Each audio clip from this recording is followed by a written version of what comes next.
Good Monday morning. The time is 6:48. We're looking somewhere very beautiful this morning. 68. Yeah, it's Lake Elmo. Ha ha ha. Happy April Fool's Day. Ha, that's more like it. Billings, Montana. That's the reality. Half the temperature of that beautiful view we were just looking at there. Well, let's go ahead. No kidding around here. Let's jump into news. Our top story this Monday. President Trump is threatening to shut down the southern border as soon as this week. The Department of Homeland Security says it's experiencing a system-wide meltdown due to a surge of illegal border crossings. Democrats call the idea totally unrealistic. Former Vice President Joe Biden is defending his interactions with women after a Nevada politician says a kiss on the back of her head in 2014 made her feel uncomfortable. Biden, who is mulling a 2020 presidential run, says he doesn't believe he's ever acted inappropriately. Lucy Flores wrote in New York Magazine that it made her feel uneasy, gross, and confused. Closer to home, one person is dead following a rollover crash just after midnight in Roosevelt County. The vehicle carrying 3 people was traveling west on U.S. Highway 2 when it went off the road and rolled. The one passenger who was ejected, a Roosevelt County woman estimated to be in her 20s, was the only person to die in the crash. The other 2 adults in the vehicle, another passenger, and the driver were taken to the hospital with non-life-threatening injuries. The trooper at the scene said a seatbelt was not in use by the victim and alcohol was definitely a factor.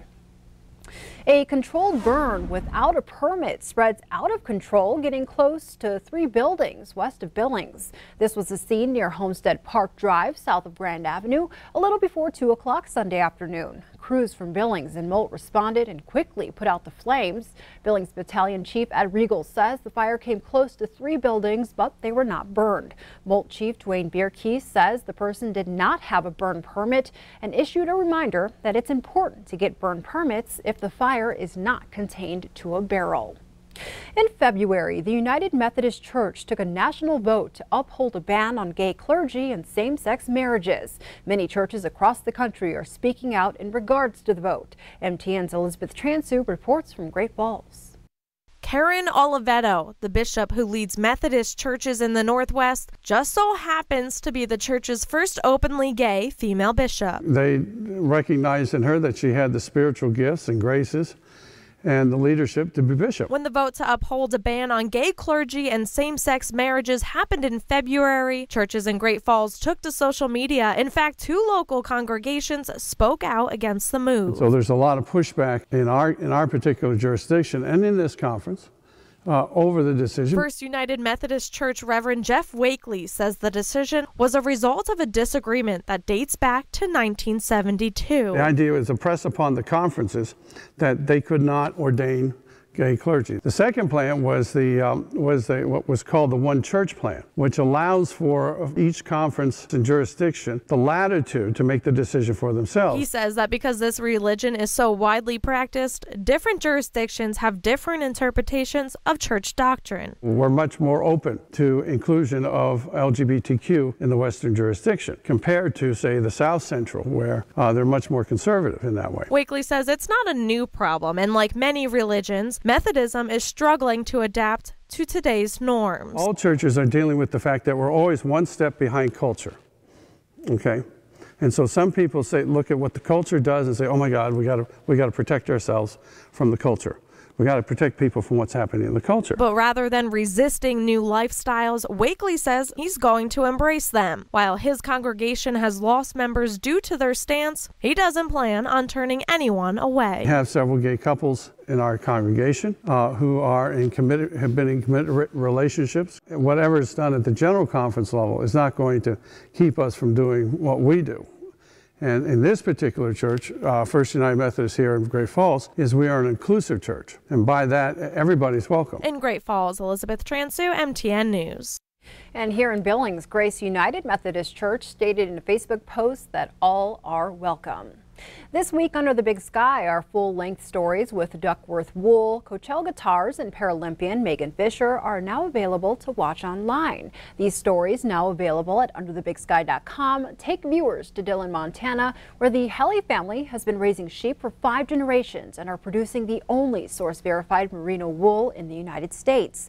Then to a small workshop outside Missoula in the small town of Potomac, where Sean Coachell creates guitars from reclaimed lumber, elk bone, and spent shotgun shells. And finally, Under the Big Sky features Megan Fisher, a gold medal winning Paralympian who has overcome many obstacles to achieve success on and off the trail, all while encouraging those around her to push past their own limitations.